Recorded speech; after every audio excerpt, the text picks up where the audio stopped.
This is the CHRILLCAST. I'm Chris. Will. And today is Throwback Thursday. That's not how you say it. Throwback Thursday. Alright, that's good. We'll go with that. I could do the Throwback Thursday. Yeah. So today, we want you guys to like this video, comment on this video, subscribe to the podcast, and share it across social media. Please and thank you. I'm going to pull up some of my information. Let's see, complete playthrough in 15 minutes. Not bad. Okay. So we're covering Atari Adventure. I have in quotation marks, Warren Robinette. It was released in December of 1979. So we're talking 40 years ago. This is a true throwback. Yes. It was released on the Atari 2600. It is considered to contain the first or one of the first Easter eggs in video game history. A scorned Atari developer named Warren Robinette put his name physically in the game because Atari at the time refused to put developers' names in the games, which resulted in staff leaving the company. Which was ironic because the reason they did that was because they didn't want other companies to poach their development. So because they didn't acknowledge them, they left anyways. Great thinking there, Atari. Oh yeah, great thinking. And this is the 70s, right? You know, don't acknowledge anybody. It was the first action-adventure video game and the first console fantasy game. Dang, I did not realize it was the first fantasy game. Yeah. It was the first adventure game on the Atari 2600. It led to the release of the Swordquest series of games, which, if you don't know, a lot of people have covered this, including Angry Video Game Nerd. There was 4 planned games with a final contest to win the final prize, which was this crazy cool sword. Okay. The contest was held per game. You had to win the challenge in each of the games. All right, this is one of the coolest challenges ever in video gaming history that ended with nothing happening. So, and the reason this kind of failed in general was because of the video game crash of 1983. All right. Yep. Dark times. The first of the Swordquest series was called Earthworld. It was released on October of 1982. The prize for that game was the Talisman of Penultimate Truth. And I should probably pull up these prizes so I can show people what they look like. Yeah, it's a good idea.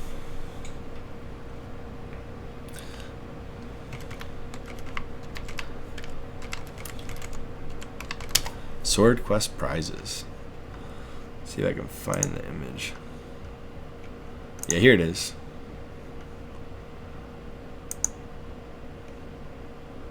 See if it'll actually come up. Have you seen the movie Player One or Ready Player One? I actually haven't yet, but I plan It's to. strongly based off this game, so they actually play it at one point. And Oh, do they there's really? Cool things that they have to find in the game world. Yeah. Let's see if this comes up. Yeah, here it is.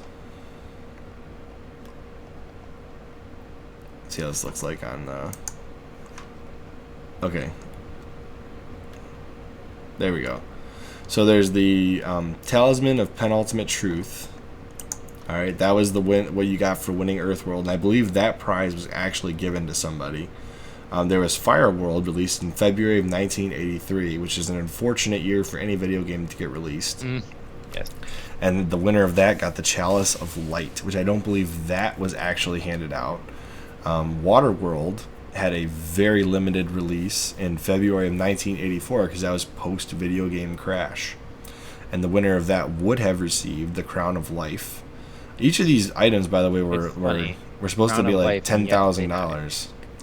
There's like $10,000 were what these items were worth, supposedly. Each.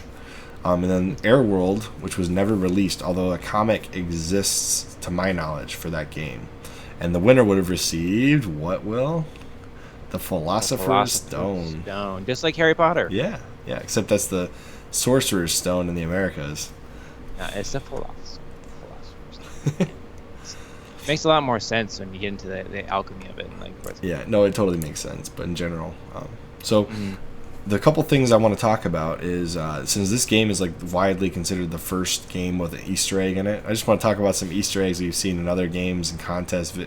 And for example, there was a Star Wars game DVD that if you went to a certain menu and like did a certain combination of button presses, you got Yoda breakdancing.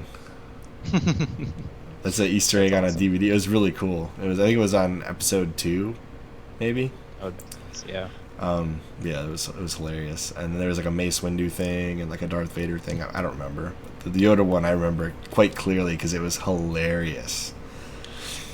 Some other Easter eggs I've seen, like, you'll see various characters appear in other games. Like I think Shovel Knight has appeared in like Yooka-Laylee and stuff like that. But what about you, Will? You ever notice any good Easter eggs?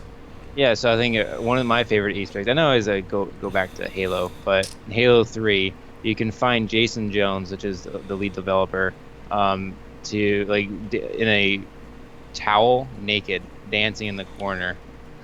What? Yeah. Really? Yeah, it's great. Yeah, it's just like a little picture of him, and it like bounces around on the screen. That's ridiculous. Mm-hmm. Or like the was it Jason Houlihan room in Zelda: Link to the Past? Mm-hmm. I think that's Jason. I don't remember. It's Tom Houlihan. It's the Houlihan room. Okay, everybody knows what the Houlihan room is. you have to like zoom across the map to get to it in time. Fall into like this area. It's got a bajillion gems in it. It says this is the something Houlihan room. And in Fable, there's a lot of gravestones that you can read, and one of them is for Jack Sparrow. So that's pretty funny. Oh, geez. So just on a different note now, the impact of Atari Adventure, the first fantasy adventure game. All right. So this is, in my opinion, the ancestor to Zelda. Mm-hmm. That makes sense. I don't think you get a fantasy adventure game like Zelda without Atari Adventure coming first. Yeah. Well, this widened what was possible, and the concept was, actually able to be done. So yeah, I can see your train of thought there. Yeah, I mean this game really led the path for a lot of these fantasy adventure games that you see forward, right? And it was just a natural development, right? You go from your standard platforming, your movement overworld to this, where you're unlocking dungeons, you're opening up things. Like let me put up some gameplay real quick. You're just a little dot, right? So you go from this. Pretty simple. You build off of this, and you end up with a little guy walking around on the screen. But look, he's picking up the key in the dungeon. He's taking it around. Yeah, I mean, I could totally see the evolution from this to Zelda. And then putting in the Easter egg also, Yes. widen that possibility. And now it's a thing. Like people are always looking for Easter eggs in games because developers are always purposely putting them in. Like you'll see some really funny stuff on even like Zelda tombstones. I think Mario's on the tombstone of a Zelda game. Really? I think so. That seems yeah. pretty morbid for I think it was on Twilight Princess. Okay. Anyways, but yeah, Atari Adventure is a really kind of cool old adventure game with a little dot across the screen, but it's really the origin of fantasy adventure games, and hopefully, in a very very near future video, we will see a DW Relive review on this, reliving the moments of this game. Fingers crossed on that one. Fingers crossed. Maybe he'll do ET too, just for fun. Oh yes, please do ET as well. Anyways, if you guys like this content, like this video, please like this video, comment on this video, share it across your social medias, and subscribe to the podcast. As always, I'm Chris. Will. And we will see you On the next CHRILLCAST.